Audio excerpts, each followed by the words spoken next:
ನಮಸ್ಕಾರ. ನಾವು ಇವತ್ತು ಒಂದು ಚುನಾವಣಾ ಫಲಿತಾಂಶವನ್ನಷ್ಟೇ ನೋಡ್ತಾ ಇಲ್ಲ. ಇದೊಂದು ಪಾಠ. ಆಡಳಿತ ಹೇಗಿರ್ಬೇಕು, ಜನರ ಮನ್ಸಲ್ಲಿ ಏನಿದೆ ಅನ್ನೋದ್ರ ಬಗ್ಗೆ ಒಂದು ಪಾಠ. ಯಾರು ಗೆದ್ರು, ಯಾರು ಸೋತ್ರು ಅನ್ನೋದಕ್ಕಿಂತ ಒಂದು ದೊಡ್ಡ ಜನಾದೇಶದ ಹಿಂದಿನ ಅಸಲಿ ಕಥೆ ಏನು ಅಂತ ನೋಡೋಣ ಬನ್ನಿ. ಇದು ಕೊಳ್ಳೆಗಾಲದ ಕಥೆ.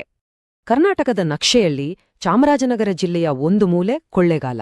ನೋಡೋಕಿದೊಂದು ಕ್ಷೇತ್ರ ಅಷ್ಟೇ, ಆದ್ರೆ ನಿಜ ಹೇಳ್ಬೇಕಂದ್ರೆ ಇದು ಇಡೀ ಗ್ರಾಮೀಣ ಭಾರತದ ಸವಾಲುಗಳ, ಆಸೆ ಆಕಾಂಕ್ಷೆಗಳ ಒಂದು ಪುಟ್ಟ ಪ್ರತಿಬಿಂಬ.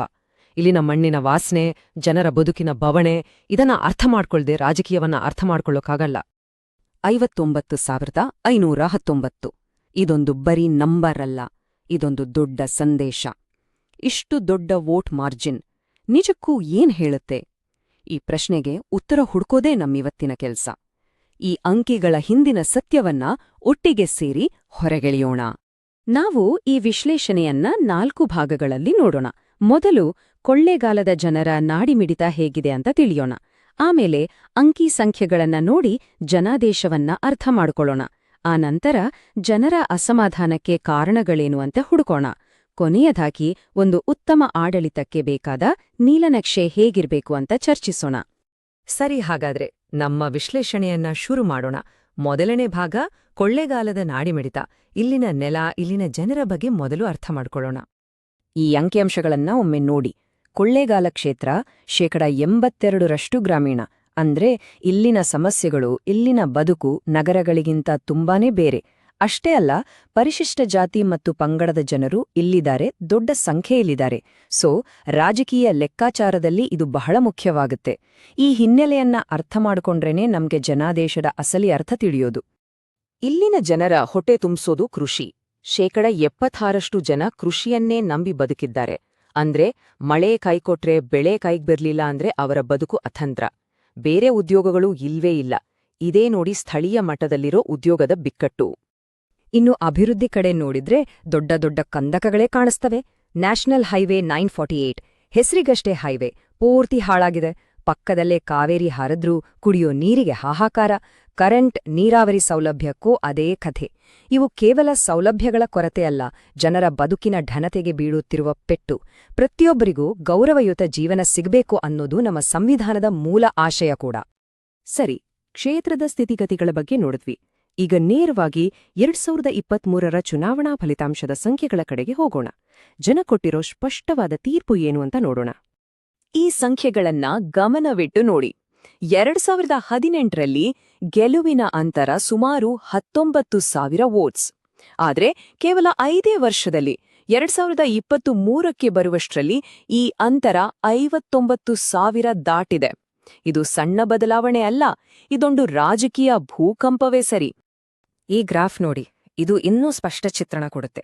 ಕಾಂಗ್ರೆಸ್ ಪಕ್ಷದ ವೋಟ್ ಶೇರ್ ಒಂದೇ ಸಲಕ್ಕೆ 33.6% ಹೆಚ್ಚಾಗಿದೆ.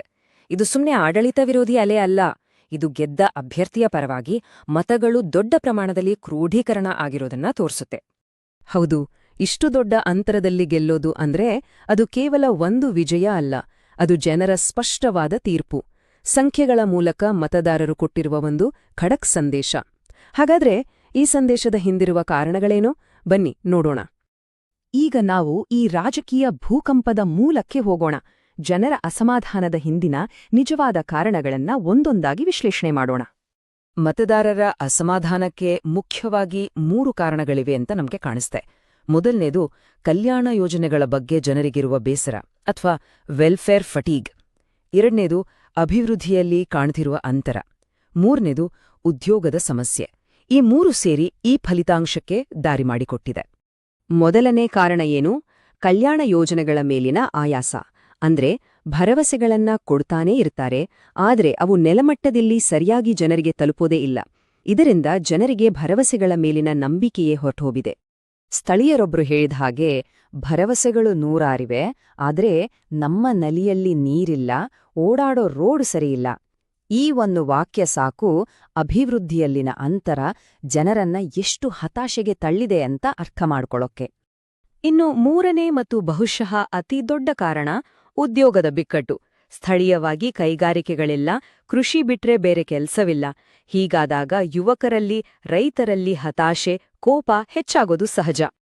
ಈ ಎಲ್ಲಾ ಕಾರಣಗಳಿಂದ ಆಡಳಿತದಲ್ಲಿದ್ದ ಅಭ್ಯರ್ಥಿಯ ರಿಟೇನಬಿಲಿಟಿ ಸ್ಕೋರ್ ಅಂದ್ರೆ ಜನರು ಅವರನ್ನೇ ಮತ್ತೆ ಆಯ್ಕೆ ಮಾಡೋಕೆ ಎಷ್ಟು ಇಷ್ಟಪಡ್ತಾರೆ ಅನ್ನೋ ಅಳತೆ 100ಕ್ಕೆ ಕೇವಲ 40 ಅಂದ್ರೆ ಜನರಿಗೆ ಬದಲಾವಣೆ ಬೇಕೇ ಬೇಕು ಅಂತ ಸ್ಪಷ್ಟವಾಗಿತ್ತು.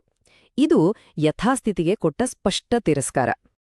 ಇಲ್ಲಿವರೆಗೂ ನಾವು ಸಮಸ್ಯೆಯನ್ನ ವಿಶ್ಲೇಷಣೆ ಮಾಡಿದ್ವಿ. ಈಗ ಪರಿಹಾರದ ಕಡೆಗೆ ನೋಡೋಣ. ಜನರ ನಂಬಿಕೆಯನ್ನ ಮತ್ತೆ ಗಳಿಸೋಕೆ, ಅವರ ಸಮಸ್ಯೆಗಳನ್ನ ಬಗೆಹರಿಸೋಕೆ ಒಂದು ಸ್ಪಷ್ಟವಾದ ಆಡಳಿತದ ನೀಲನಕ್ಷೆ ಹೇಗಿರಬೇಕು? ಮೊದಲನೇ ಹೆಜ್ಜೆ ಒಂದು ದೊಡ್ಡ ಮತ್ತು ಅತ್ಯಂತ ಅವಶ್ಯಕವಾದ ಯೋಜನೆ, ಹೊಸ ಮಾಲಂಗಿ ಪೈಪ್ಲೈನ್. ಇದಕ್ಕೆ ಬೇಕಾಗಿರೋದು 158 ಕೋಟಿ ರೂಪಾಯಿಗಳ ಹೂಡಿಕೆ. ಇದು ಕೊಳ್ಳೆಗಾಲದ ದಶಕಗಳ ನೀರಿನ ಸಮಸ್ಯೆಗೆ ಶಾಶ್ವತ ಪರಿಹಾರ ಕೊಡಬಲ್ಲದು. ಈ ಯೋಜನೆಯಿಂದಾಗುವ ಲಾಭವನ್ನ ನೋಡಿ. ಇದು ನೀರಿನ ಸಮಸ್ಯೆಯನ್ನ ಪೂರ್ತಿಯಾಗಿ ಬಗೆಹರಿಸುತ್ತೆ. 2 ಲಕ್ಷಕ್ಕೂ ಹೆಚ್ಚು ಜನರಿಗೆ 100ಕ್ಕೆ 100ರಷ್ಟು ಶುದ್ಧ ಕುಡಿಯೋ ನೀರು ಸಿಗುತ್ತೆ. ಜನರ ಮೂಲಭೂತ ಸಮಸ್ಯೆಯನ್ನ ಬಗೆಹರಿಸಿದಾಗ ಅದರ ರಾಜಕೀಯ ಲಾಭವೂ ಅಷ್ಟೇ ದೊಡ್ಡದಾಗಿರುತ್ತೆ. ಇದೇ ರೀತಿ ಇನ್ನೂ 2 ಮುಖ್ಯ ಯೋಜನೆಗಳಿವೆ. ನ್ಯಾಷನಲ್ ಹೈವೇ 948ರ ಉನ್ನತೀಕರಣ. ಇದು ಅಭಿವೃದ್ಧಿಯ ಅಂತರವನ್ನ ಕಡಿಮೆ ಮಾಡುತ್ತೆ. ಹಾಗೆ ಒಂದು ಕೃಷಿ ಸಂಸ್ಕರಣೆ ಮತ್ತು ಕೌಶಲ್ಯ ಪಾರ್ಕ್ ಸ್ಥಾಪನೆ. ಇದು ನೇರವಾಗಿ ಉದ್ಯೋಗದ ಬಿಕ್ಕಟ್ಟಿಗೆ ಉತ್ತರ. ಸ್ಥಳೀಯವಾಗಿ ಸುಮಾರು 500ರಿಂದ 1000 ಜನರಿಗೆ ಕೆಲಸ ಕೊಡ್ತು. ಸರಿ, ಯೋಜನೆಗಳಿವೆ, ಆದರೆ ಇದನ್ನ ಜಾರಿಗೆ ತರಲು ಒಂದು ರಾಜಕೀಯ ಕಾರ್ಯತಂತ್ರ ಬೇಕು. ಅದನ್ನೇ ನಾವು ಚತುರ್ಮುಖ ಸಿದ್ಧಾಂತ ಅಂತ ಕರೆಯೋದು. ಈ ಚತುರ್ಮುಖ ಸಿದ್ಧಾಂತಕ್ಕೆ 4 ಮುಖಗಳಿವೆ.